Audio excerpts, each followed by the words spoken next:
আজকে কিছু হয় নাই, সকালবেলা কিছু হয় নাই। না। বাচ্চাটা ওই অবস্থা হলো কি? বাচ্চাটা তো আমি নিজে মারলাম। নিজে বাচ্চা কেন?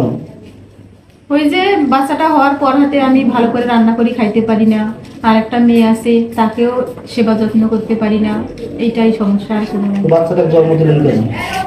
জন্ম তো দিলাম, তারপরে কেন জানি এরকম আমি নিজেও বলতে পারছি না। আচ্ছা, বাচ্চাটার বয়স কত? বাস মরে। আর আরো একটা বাচ্চা আছে না আপনার, সেটার 6 বছর হলো। আপনার বিয়ের বয়স কত? 19 সালে 18 সালে বিয়ে হয়েছে, 8 বছর হয়েছে। আপনার নাম? তুলসী রানী। তুলসী রানী। আপনার বাবার বাড়ি কোথায়? সৈয়দপুর। সৈয়দপুর চৌমোহনী। না, গ্রাম দলুয়া চৌধুরীপাড়া। আচ্ছা, আজকে সকালে এই ঘটনা ঘটেছে। আচ্ছা, দুধ দিয়েছে, তার কাছে মা বাচ্চাটা নিয়ে গেছে, তার কাছে তুলসী তুমি ফিরে যাও, ইয়া ডাক্তারের কাছে ধরি যাই, তোমার বাবাও এসেছে। মোর ভাতিজা কলে আমরা তো কুমার আমরা তো কিছু বুঝি না, তা মোর ভাতিজা খবর দিয়েছে, কলে আসুক শুনুক ধরি যাই রংপুর। এই তো তাই নিন বাচ্চাটা বল নিন গেছে বাবা, নিন যে কাজের সামনে দেখিনি কাজী পেলে ধর তোর বাচ্চা আগলের দিন। কে কখন সেটা? এই সকালকার ঘটনা বাবা, ডাক্তারের ব্যবস্থাও করেছে। কয়টার সময় ঘটনা? এই 6টার সময় কথা। সকাল 6টার দিকে। সকাল 6টার দিকে আপনারা তাকে হাসপাতালে নিয়ে যাওয়ার জন্য আজকে হ্যাঁ হ্যাঁ বা ডাক্তারকে দেখানোর জন্য। হ্যাঁ। আচ্ছা, তার বাবা সকাল 6টার দিকে বাচ্চাটাকে কি করলো? নাই মেন্টাল লোক ধরে যাবো ডাক্তার কাছে। আচ্ছা, তুলসীকে ডাক্তারের কাছে নিয়ে যাওয়ার কথা ছিল। তো তার সন্তান কন্যা সন্তান। হ্যাঁ। আচ্ছা, এই কন্যা সন্তানকে কি করলো সে? ওই সব জব করিয়ে ফিকে দিলে আগ্নে ধর তো সামনে।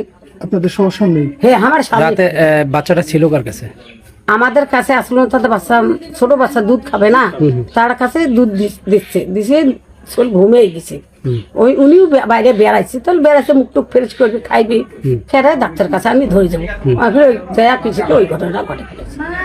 আচ্ছা, যখন আপনাদের বাচ্চাটা যখন জবাই করে ফালাই দিল, কি দিয়ে জবাই করলো? ওই তো কাঠেরটা নিয়ে গেল, কাঠের দিয়ে।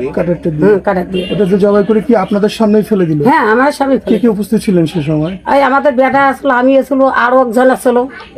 সবার সামনে আচ্ছা, প্রথমে বাচ্চাটা কার কাছে ছিল? প্রথমে আমাদের বেড়ার কাছে আসলো, আমার বেড়ায় ধরেছে তুলসী মুখ টুক ধর ফ্রেশ করো।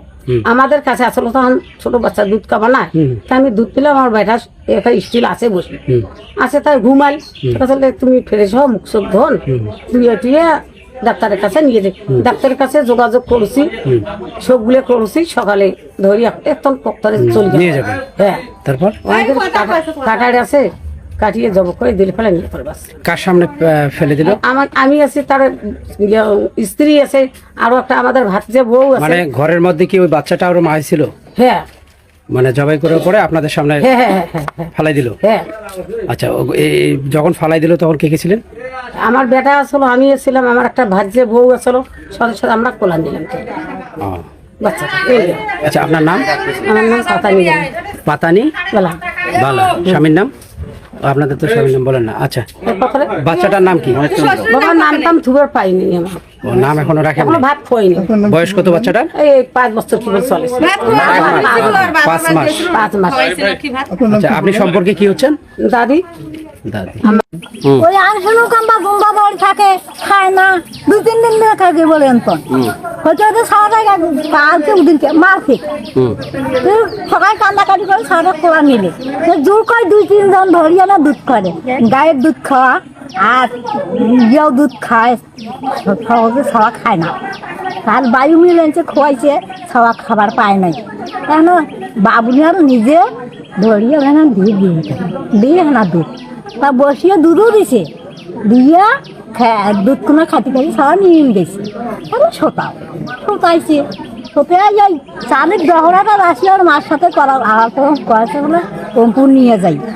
সকালে না খাবার দাবার কি করেন করো মা উপকে দূরের থাকি সবার সোজা দিয়ে দূরে বাসি বসিয়েছে, সে মানুষ উঠি যায় যে ওই কাম করিয়া বাবুনের ফির যাইবি না ওর ঘর ছাওয়ান দিবে। ছাওয়ানি ছাগল কাম করিয়া আসিয়া ছাওয়া ফিকি দিয়েছে, তো ছাওয়ানি মানে গলা কাটা অবস্থায় ফিকি দিল ওর বাবা। না এই মতন কিচ্ছু বুঝিছি না। আচ্ছা, আপনার নাম? আমার নাম আজবালা। ওই বাচ্চাটা কি হয়? সম্পর্কে? আছে পাড়া প্রতিবেশী আর কি যাও ওর বাপের না দিদিলে